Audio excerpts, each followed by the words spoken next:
El día de hoy le corresponde al científico más importante del siglo XX, un alemán posteriormente nacionalizado suizo y estadounidense con un legado de teorías descrestantes, un genio por excelencia. Algunos libros mencionan que su nombre es una metáfora de brillo intelectual.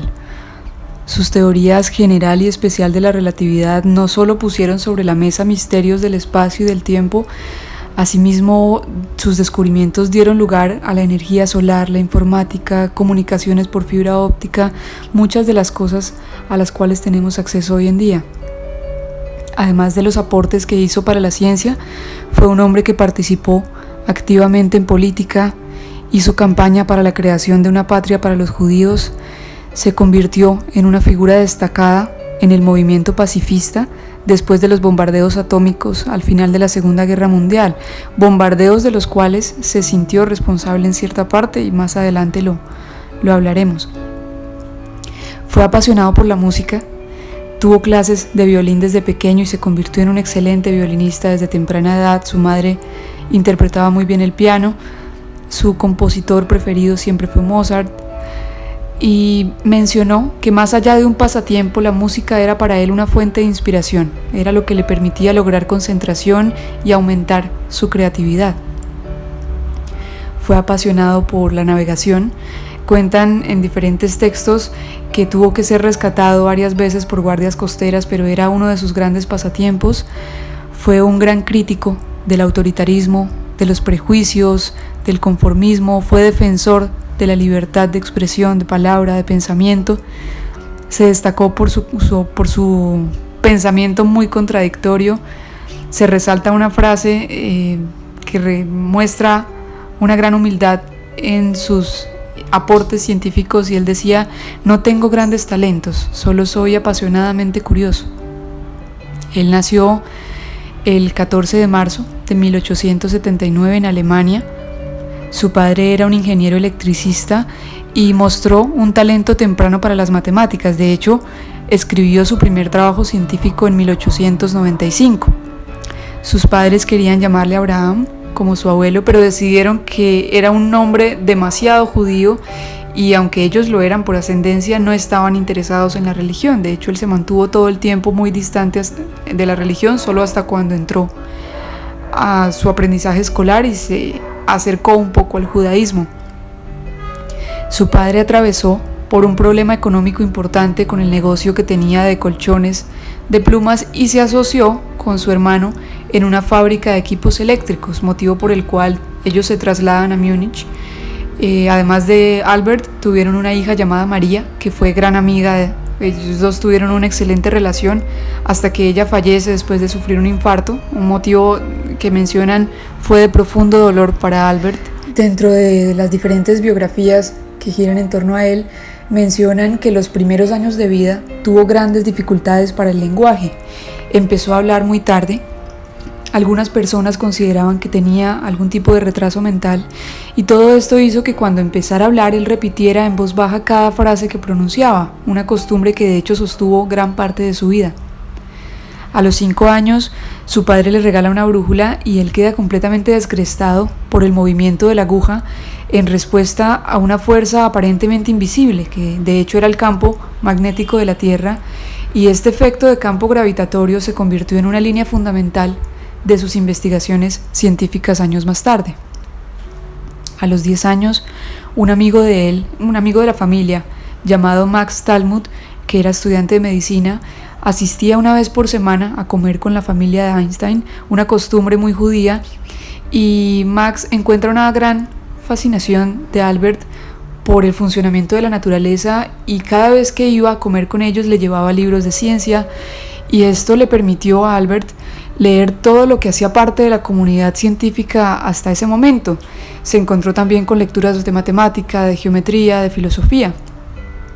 A los 15 años ya él manejaba el cálculo, analizaba cómo cambiaban las variables con el tiempo, mostró desde corta edad desprecio hacia la autoridad, generó rechazo por muchos de sus profesores, y un año más tarde, a los 16 años, encontró una idea muy interesante y se preguntó cómo sería montar en bicicleta sobre un rayo de luz. Las paradojas eran algo muy habitual en él, y que le permitieron llegar a muchos de sus análisis y de sus postulaciones.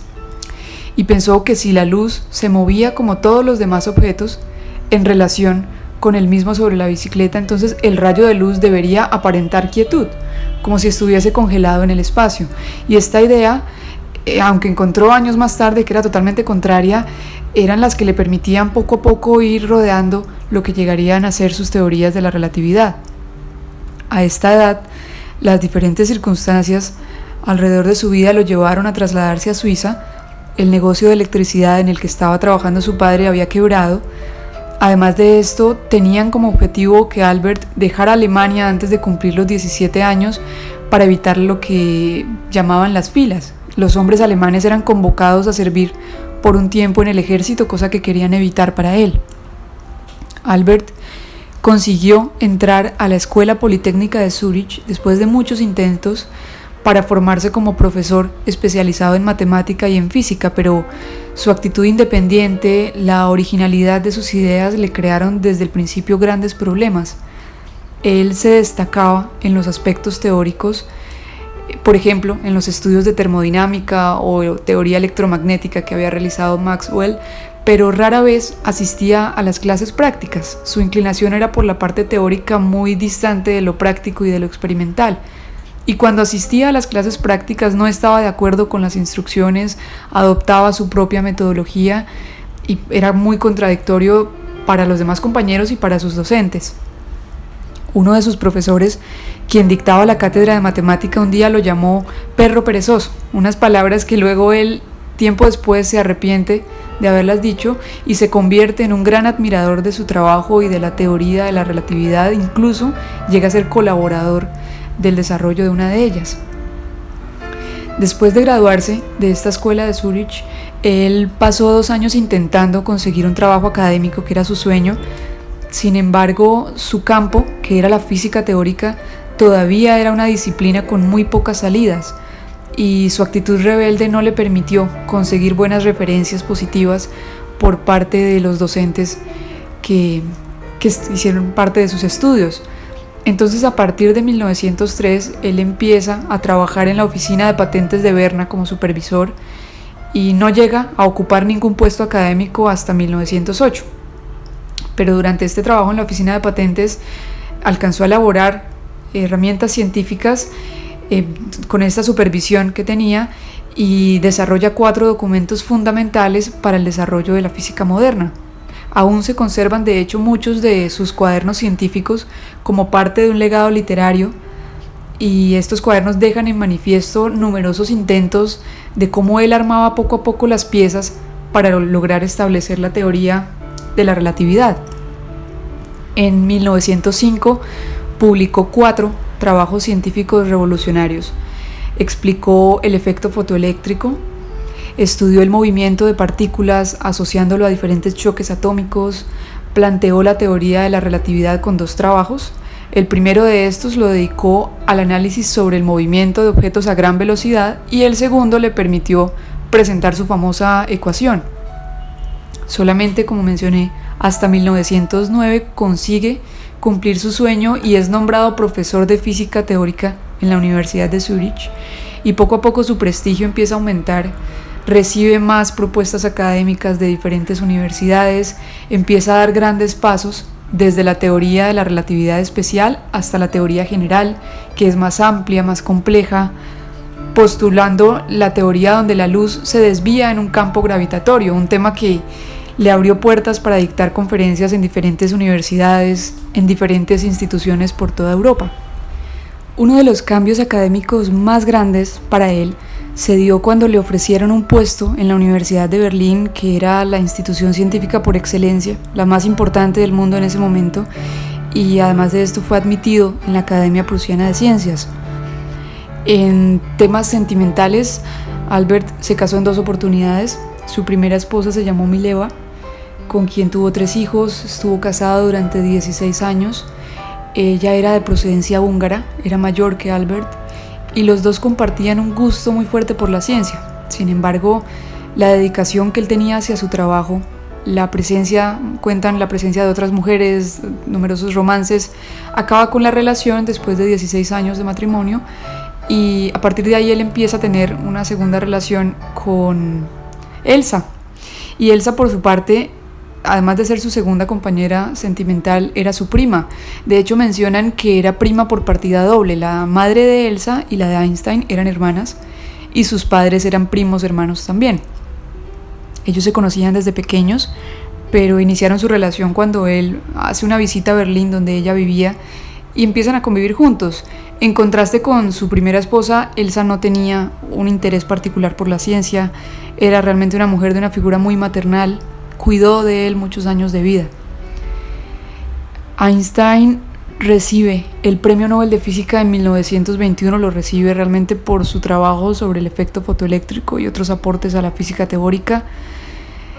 En 1929 recibió la medalla de Max Planck por parte de la Sociedad Alemana de Física, entregada por el mismo Planck, que es uno de los que descubre inicialmente todo este potencial científico de Albert. Cuando Hitler llegó al poder en Alemania en 1933, el curso de vida científico de él dio un giro bastante grande. Einstein era judío y se vio obligado a huir del país, pero este mismo año un físico húngaro encontró, a partir de la fórmula que desarrolló Einstein, encontró que los núcleos de los átomos podían liberar energía y que si las partículas colisionan con otros núcleos, también generarían una descarga energética muy grande.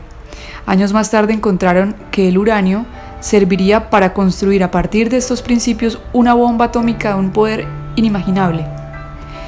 Él comenta esto con Albert y a raíz de eso Albert escribe una carta al presidente donde le avisa que en Alemania tienen un acceso directo al uranio y que tienen la posibilidad de construir esta bomba atómica. Esta carta, de una forma indirecta, se convierte en un motor, en ese motor del empeño tan grande que tuvo Estados Unidos en desarrollar la bomba atómica. Y aunque Einstein no hizo parte directa de este proyecto, contribuyó de manera indirecta en la creación de la bomba, porque él trabajaba desde Princeton en el desarrollo de una técnica que permitía separar el combustible de uranio radioactivo. También hizo un análisis matemático para descubrir cuál era el patrón óptimo para colocar las minas navales en los puertos japoneses. Tuvo una contribución económica importante. Uno de sus manuscritos fue llevado a una subasta donde gana más de $6 millones y él hace una donación de todo este dinero a los fondos de guerra, permitiendo comprar cientos de aviones, cientos de municiones y demás. Y después del lanzamiento de bombas atómicas sobre Japón, al final de la guerra, Albert lamenta haber escrito la carta al presidente, percibe que esto condujo a la creación de la bomba atómica en Estados Unidos y afirmó que él realmente lo hizo por miedo a que los alemanes la desarrollaran primero. A partir de esto él se convierte, dedica gran parte de sus últimos años a un movimiento pacifista. Colaboró en la fundación del Comité de Emergencia de Científicos Atómicos buscando defender el control de las armas nucleares. A nivel científico, sus teorías son base fundamental para el láser moderno. Realizó contribuciones para la termodinámica, estableció el efecto fotoeléctrico, encontró que la luz aparece en forma de pequeños paquetes llamados cuantos, y su contribución más dramática es la teoría de la relatividad. En relación a la teoría de la relatividad, primero está la teoría especial y luego está la teoría general. En cuanto a la teoría especial, muchos años atrás Newton había apoyado la idea de un espacio absoluto, lo que otros científicos llamaban éter, al creer que las ondas de luz se propagaban en este medio llamado éter que estaba presente en todo el espacio, una idea que para Albert no era una idea que él no soportaba, que él no apoyaba de ninguna manera, y empieza a mencionar que existe un movimiento relativo entre objetos en movimiento, y es como la base para su teoría de relatividad especial. En esta época los físicos consideraban que las tres dimensiones del espacio y la del tiempo eran entidades muy distintas. Su teoría lo que hace en cierta forma también es pasar a crear una unificación de ellas y a convertir estas tres unidades y el ente del tiempo simplemente en lo que él consideró espacio-tiempo, unificado totalmente. Su ecuación más conocida, que es E igual a mc al cuadrado, menciona, por ejemplo, una relación grandísima entre la energía, la masa y la velocidad de la luz. Y en esencia, esta ecuación afirma que la masa y la energía son equivalentes. Se convirtió en una pieza importantísima para el desarrollo de la energía nuclear, que es lo que sucedió con la bomba atómica. Albert sabía que la teoría especial que había desarrollado estaba de alguna manera incompleta porque solo se aplicaba a casos especiales de objetos que se desplazaban a una velocidad uniforme.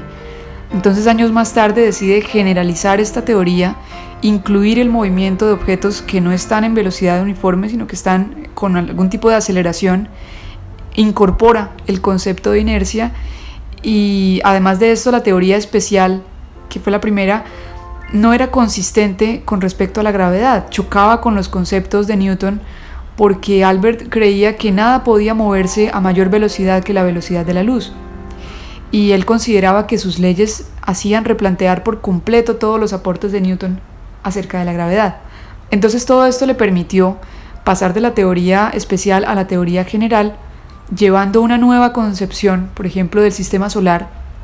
Ya la gravedad pasó a ser un mecanismo que daba forma a lo que llamaban el paisaje espacio-tiempo, en donde se mueven los planetas. Ya el Sol no atraía directamente a los planetas del sistema solar, simplemente los planetas viajan por el espacio, mientras la masa del Sol es quien deforma a sí mismo este espacio. Poco a poco se empezaron a dar pruebas sobre estas teorías que él planteaba. La teoría especial se confirma rápidamente, por ejemplo, y hoy en día se puede confirmar fácilmente con los aceleradores de partículas. Existen unas máquinas que aceleran partículas, como dice su nombre, partículas subatómicas, y al acelerarlas las llevan cercanas a la velocidad de la luz. Después de llevarlas a esta velocidad, estas partículas chocan y con este choque se rompen y dejan al descubierto cómo es todo su funcionamiento interno.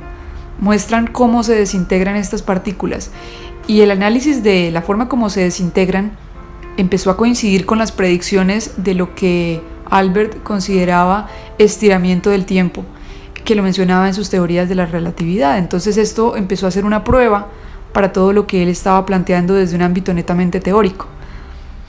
La prueba definitiva de la teoría general, esta anterior era de la teoría especial, pero la teoría general dio una prueba definitiva.